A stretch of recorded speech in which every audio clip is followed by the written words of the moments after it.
The overwhelming majority of people our age, in our generation, in this generation, I'm 23 years old, so you can classify our generation or my generation as whatever you'd like.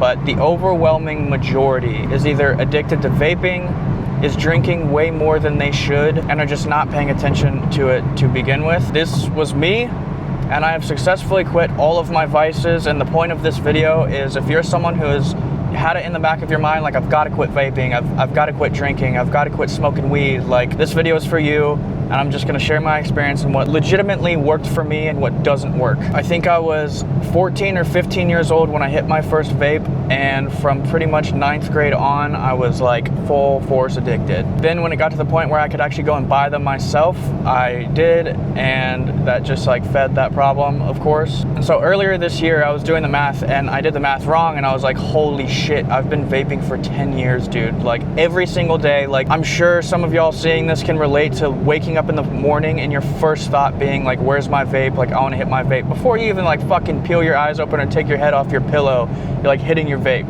Before anything else, before a glass of water, anything. This was me, I get it. Then if you have a cart or you have weed, it's something that like it's normal to like wake and bake sort of a thing. Just starts this cycle of getting used to doing that. So I'm gonna try to attack the vaping one first because this was by far the hardest one for me. I had gone in and out of periods where I would try to quit, and then I would quit for just a few days and then I'd come back, or I'd quit for like a week and then I'd come back. I think 7 or 8 days was like the longest I had ever gone quitting vaping, no nicotine, nothing, in a row, before having quit altogether for good. And from my experience, there's 3 main things that really, these are the 3 things that led to me officially quitting vaping for good and being someone who's never going to go back and do it again. Number 1, I did it with my little brother. I had someone else to use as a sort of buddy system, accountability system, but it was just someone to like come home to at the end of the day and be like, yo, did you hit something? Did you hit something? No. Oh, great, nice, awesome. Like, there's just kind of like mentally doing it for someone else besides you, doing it with someone sort of a thing. This was hugely helpful for me, and I know that this isn't the case for everyone, but if you have a close friend and y'all both vape and y'all both have been talking about for a long time, I highly suggest not doing this alone. And I know it's cliche to be like, don't do it alone, bro. Like, that's what all like the quitvape.com ads always say, like, you don't have to do it alone. But like, I don't think it's really effective because none of us are really gonna hold ourselves accountable when it's like a deep set addiction like that, especially nowadays with vapes containing so much nicotine. I think it's like over an entire pack of cigarettes, maybe even 2 packs of cigarettes worth of nicotine in one vape pod. So like, that explains why our generation is so severely addicted to this shit, bro. So after step 1 and having quit with my brother, having someone to do it with, number 2 is we replaced it with 2 milligram nicotine pouches to curb cravings, because we knew that both of us, like, we would have folded for sure if we didn't have some sort of something. And I'm convinced now that that is the very thing that saved both of us. And look, I was always someone who was like, bro, fuck nicotine pouches, those things suck. Anytime I ever tried one or put one in, it like stung way too bad, and I didn't want to do them. I was someone who was completely against the nicotine pouches. I was like, there's no way that this works, or this will work.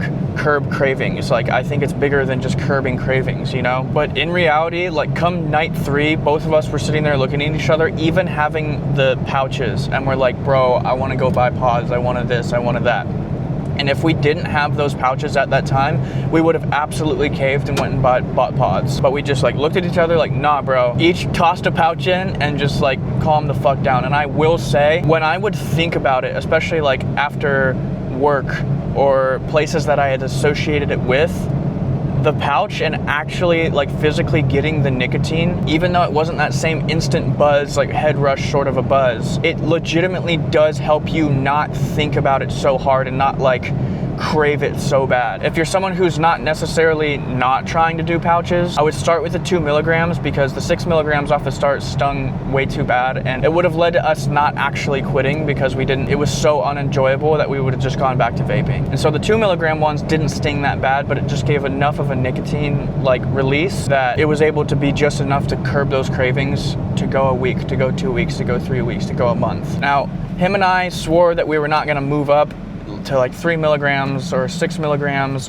which we did, but you know, when you zoom out, that's much better than inhaling something into your lungs. The third thing on vaping and making it a lasting decision is, rather than being like, I'm quitting vaping for now, or I've been off vaping for a month or 2 months or 2 weeks or 3 weeks, you have to get yourself in this mode, or it was very helpful for me to get in this mode where I'm like, I am not someone who vapes anymore. Like, I don't do that. And getting into that headspace, it becomes sort of, it allows you to make it a part of you, make it your identity that you are not someone who vapes, rather than someone who's been off of vaping for a blank amount of time. It's like this little mental game that was super effective when I played it over and over in my head. And my little brother did the same thing, and he said the same. It was extremely effective in like solidifying the identity of, I do not vape, I do not hit like, I don't do that. And the last thing on the vaping is, aside from replacing the vaping with a different form of nicotine that was healthier or not as bad for me, when you stop vaping, why you feel so groggy and why you feel so emotional and so angry and upset is because you're not getting that dopamine hit, and so your dopamine levels dip below its normal baseline of just like normal you, and you become this like grouchy, soggy, shitty version of yourself for like the week that is like the withdrawal symptoms. The way to counteract this is literally going and seeking out pain, seeking out something that you do not necessarily want to do, but it's going to make you feel better. By going and doing something difficult, by going to the gym or going on a run or going on a walk or whatever it might be, it's giving you that dopamine hit, and now you're associating it with a legitimate healthy activity. It also, just for me, beyond like the science of like how dopamine works and stuff like that, it gave myself something to like be proud of, like, this is who I'm becoming. I'm moving away from this other version of myself sort of a thing, rather than just like, I'm just cold turkey, hard nosed, trying to quit vaping, and that's that. The second substance I'm gonna get into is alcohol. Now, I have quite an extensive story around alcohol. I was not just like a out of the blue, like I'm gonna quit alcohol sort of a thing for me. And so take what I say as me just trying to literally tell you what worked for me and why it worked for me, and how I've been able to go now almost a year no alcohol, completely clean, and it really not even being that difficult. Cutting alcohol alone was the number one thing. Like, bro, the mental clarity you get from like cutting alcohol for more than a month is actually insane. It's fucking ridiculous. Like, if everyone felt and could go that long and feel that sense of mental clarity, I think a lot of people's relationship with alcohol would be a lot different. It's been so fucking normalized in our society that like, oh, go out, oh, let's grab a beer, oh, let's this, oh, let's that, like with a drink in our hand, like it's always accompanied with a drink. It's really unfortunate that it's been so normalized, because a lot of people use it as a crutch to numb themselves and not have to think about like the things that they need to deal with. And in turn, it makes you feel like shit the next day physically, and then mentally you're reinforcing this pattern of not really doing shit. And you know, then years pass, decades pass, and you're like, fuck, bro. So my story behind alcohol is, and I know a bunch of y'all are gonna fucking roll your eyes like, oh, we see, bro, like you were forced. And no, it wasn't forced, and I'm about to let you know. At the end of 2023, on October 17th, 2023, I got a DWI. And then on November 15th, 2023, I got a second DWI. And that was the start of me actually quitting everything, was the alcohol and those DWIs themselves. Like, blessing in disguise, for real. Did not feel that way at the time, that's for damn sure. I was pissed. So for the first however many months of having a DWI, I had a breathalyzer in my car. I literally still have this breathalyzer in my car right now. I was still drinking. I was still going out to bars. I was still doing all the shit. Like all the shit that was supposed to be like an immediate halt to everything, I was still doing. And that's what ended up leading to that second DWI, is because I got that first one and then I didn't stop, and then I got the second one. So for me, with the initial quitting of the alcohol, it was just being in actual trouble for it, and it being some sort of like a life shift for me and a wake-up call. Like, this shit is not, like, it's all fun and games until it's not fucking fun and games anymore. I know way too many people that drink religiously and drink and drive religiously as well. Drive themselves home every single night, and I'm just like, dog, like, it's all not a big deal until it is a fucking big deal, and it's like, well, now you're in probation, now you owe this much money per month to a probation officer and the courts and legal fees and this, that, and the other, and now you have a breathalyzer on your car, and now you gotta attend this class every Wednesday, and now you gotta go and do this community service and all this bullshit just because you didn't want to get an Uber, bro. Like, I will pay in the future, future, I don't see myself drinking for another couple years ever again, like until I'm well out of probation. But if and when the next time I drink, I will gladly pay a $250 Uber, bro. Because I'm telling you right now, like,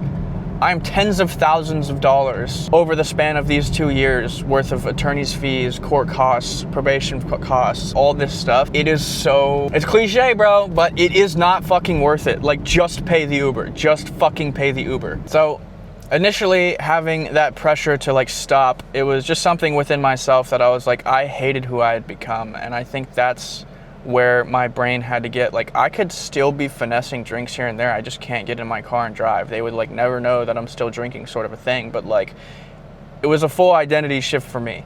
It was like I hated who that version of myself was, and I had to hate that version of myself and really, really like genuinely be not content and thoroughly unhappy with who I was and who I had become, for me to be like, yeah, no, I'm not drinking. Like, I'm done. And I know obviously this is easier said than done. It was definitely tough. But the thing right after that I was forced to do, that the breathalyzer does help with, is be the one friend who was not drinking when we would go out. Because I would still go out and I would still want to hang out with my friends because it was like, you know, FOMO, this and that. But I would always drive. So I would force myself to not drink because I couldn't go and get back in my car, and I'm not gonna leave my car at some random street or some random lot downtown to either get towed, broken into, or stolen. And so I forced myself to drive down there with my car that had a breathalyzer in it that ensured that I could not drink. I could not drive it if I had a drink, and acclimate myself to being around it and not partaking in it. It's pretty fucking rare that I go down there anymore, but I was going down there purposely to acclimate myself to that. And when I tell you, like, after, you know, the first, second, third time are gonna be tough. You're gonna be looking at people drinking, you're gonna be looking at people's glasses and being like, fuck, I wish I had, like, it'd be nice to have a drink right now, sort of a thing. But after that third or fourth time, it is significantly easier to not partake and to not give in to the peer pressure and people being like, oh bro, you sure bro, because I was getting that the whole time, like, whoa, come on, like, it's just one drink, this and that and the other. And it's like, no bro, for one, I literally can't. But for two, I'm not going back to that version of myself because I know myself. So I guess the most important point about the drinking one is kind of the same as the vaping one, of like really getting into that mode of like, I am not someone who drinks on a daily basis. I am not someone who drinks on a weekly basis. I am not someone who drinks on a monthly basis, rather than like, oh, I've stopped drinking for like a month, or I haven't drank in like 2 months or 2 weeks, or, oh bro, this is my second weekend I haven't done it. It's like, that's not gonna make a change, bro. Like, again, you have to get genuinely sick and fed up with the version of yourself that you've become, like through sick and fed up. And like, that does take some thinking and some self-reflection to get to the point where you're like, bro, what the fuck am I doing? And it's hard, but like, no one's gonna do that for you. No one's going to be that crutch for you. Like, you have to become your own crutch. You have to become your own source of waking the fuck up, getting yourself the fuck up, and going and doing something about it. Like, taking that time and that mental effort, which sucks. It sucks, like, sitting there with yourself to like try to focus on making a better version of yourself, sort of a thing, but that's where it starts. It all starts up here. And alcohol is one of those things that legitimately ruins people's lives, legitimately ruins people's relationships with their family, man. Like, we all have met someone who had an experience with an alcoholic and they're never good. And so those tendencies started one decision at a time, rather one lack of a decision at a time, and a lack of being conscious and thinking about like, where is this going to lead? What kind of habit am I creating? Because it is what it is. It's like, you're creating an association, you're creating a habit. And no one who's like a thorough alcoholic at like 50 years old just like all of a sudden became a thorough alcoholic at 50 years old. It was like the slow, every single day, over time, giving in and not fighting the urge that leads to that version of that person that like screams at their family, or like gets physical with their wife or their kids or whoever, and vice versa. Like I've heard it from both genders, both sexes, bro. Like it affects people in the same way. It makes people over time extremely bitter, extremely upset, extremely just like numbed to everything. So if you're someone who like struggles and you drink a lot and you find it hard to put it down, I hope that shit can help you. I'm not someone who really like struggled super hard to put it down sort of a thing. I just feel like I recognize patterns, and it's just a pattern. You're creating a pattern over time that is going to get harder and harder and harder to break. And it really does. It starts with your mental, like just actively, consciously making that decision to resist the urge. And then once you've done that long enough and you've established that like, okay, I can be in these spaces and resist the urge, first it's the FOMO of like, all my friends are doing it, like whatever, it's just 1 drink, it's just 2 drinks, it's just 3 drinks, whatever it is. But then if you can get past that FOMO, I'm a believer that if you just remove yourself from those spaces completely and just like don't hang with any of those people and don't be around it, that if you were to come back around it, then you would just give in because you haven't acclimated yourself to actually being in those spaces now again, but in a different light and not partaking in it. So I'm a huge believer, and this was hugely helpful for me specifically, to be around people and be around the spaces and the social aspect of it without actually giving into it myself. It reinforced my own ability to resist the temptation to do so. The last substance I'm going to cover is weed. This one, honestly, I don't think for most people, I used to be someone who smoked weed through and through every day, man. And I really think in my heart of hearts, it was a boredom thing. Like when I quit and I put it down, because there's not that same sense of addiction or withdrawal from weed that there are from like nicotine and alcohol. It doesn't work the same, or at least is not nearly as severe. But like at the end of the night when I'd be hanging out or I come home from work, I would want to be high. I'd want to like hit something, whatever. And when I wasn't doing that, it was like a boredom thing. I was kind of just sitting there writing on my phone, just hanging out, like didn't know what to do with myself sort of a thing. So I had to occupy my time with something else, like give myself anything and everything else to think about besides like, oh, I want to get high, I want this, I want that. The first 3 days of it, the first 3 nights, 3 days, whatever, were definitely difficult. They were definitely the hardest because I was like bored. I just like wanted to feel funny. I wanted to feel something. I wanted to feel high. And day 1 and 2, maybe just day 1, doesn't matter. But I just kind of sat there and didn't do shit and just was like expecting it to go away and it to feel better. But it was like, it was only day 1 and 2. And day 3, 4, 5, 6, 7 and beyond, like I actively gave myself something to like replace it with, to like do anything else, to get my mind off of it, to distract myself from the fact that I just wanted to get high. I just wanted to feel funny. And so with the weed, if you can get past the boredom, and maybe it's longer than 3 days for you, maybe it's more like a week or 2 weeks. If you can get past that, the mental clarity you will feel from not smoking and not getting high is crazy. Also, keep in mind, for my people who are like, I need weed to go to sleep, I can't sleep without smoking, I can't sleep without getting high. THC limits REM sleep, limits your ability to actually get into deep REM sleep. And an elongated period of time of a lack of REM sleep is associated with emotional instability, irritableness, grogginess, etc. I didn't know that at the time, but when I look back, I'm like, holy fuck, that was actually me. Like I'd wake up one day and everything would be fine, and then I'd wake up the next day and I would just be like, everything sucks, the world sucks, everything's out to get me, sort of a thing.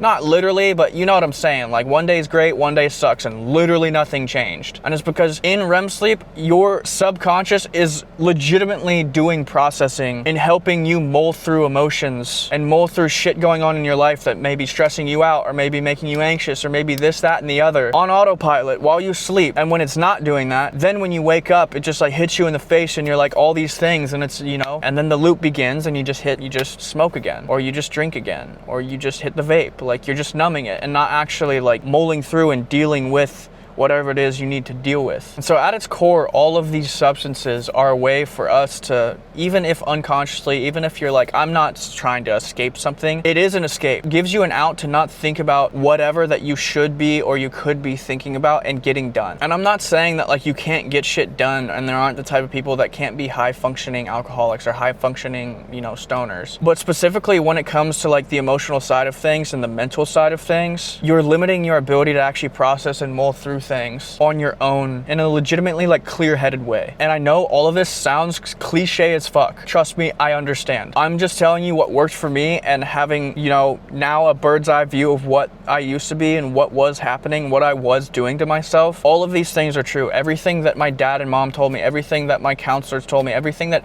any adult or parental figure in my life told me was fucking true. I'm not trying to be some like know-it-all or some like, oh, do this and this will work. We are all different people, but I think there are some principles, and you know, it's helpful to hear people's experiences, at least it was for me, that actually had been in my shoes and were like, yeah, bro, like I could not get myself out of the loop of like nicotine, weed, and alcohol. Like I would joke and call it the trifecta, bro. Like I, every night would come home from work with my homies, drink, get high, and hit the vape until I felt sick to my fucking stomach, just for the sake of numbing myself and that I wanted to feel something and that my day at work sucked. And in reality, it was just making every day that I would do it suck worse the next day. And so I promise you, like if you can just one decision at a time, cut whatever it is, whatever your thing is that you're struggling to cut out, like it's worth it for you, bro. It's worth it for you, girl. Like the grass like is legitimately greener. The grass is like neon green on this side. Like the mental clarity and looking back and realizing that it was just an escape. It was an escape from all the shit that I didn't feel like thinking about and the shit that I didn't feel like doing and putting effort towards to get myself out of whatever situation I was in, or out of whatever mental headspace I was in, and into one that I felt like I was doing something and I was proud of myself. Like, man, it's so fucking worth it. It's so fucking worth it. I assure you that. I can assure you that. So again, take everything I say as just me trying to spit my experience out to a fucking camera and tell it from my perspective and my lived experience on what did work and what did not work, and what I think is helpful and what I think was not helpful. And yeah, I'm kind of hyped starting doing these long form things because I can sit here and talk for longer than like 3 minutes about something, and I think that it could be helpful. It would be helpful to me to hear someone talking about. That's the point of all of this, is talking about things. I believe there's fucking tons of value in someone who was in your shoes and is now at the place and at the spot that you want to be, talking about what their headspace was like and what their decisions were like and what their thought patterns were like when you're at where you were or where you're at, and really relating it to that version of themselves. And hopefully, I don't know, hopefully you can take bits and pieces and enact them into your own life and use them to make yourself feel better long term. That's the point of all of it, is just to help y'all feel better, help anyone feel better. So if you have a specific topic that you want me to cover, toss it in the comments. Like and subscribe if you want to see more of these things. I really do want to cover topics that y'all want to hear me cover. I do really want to cover topics that people want me to cover. I don't just want to yap on here about nothing. But yeah, I'll catch y'all in the next one. Thanks for watching.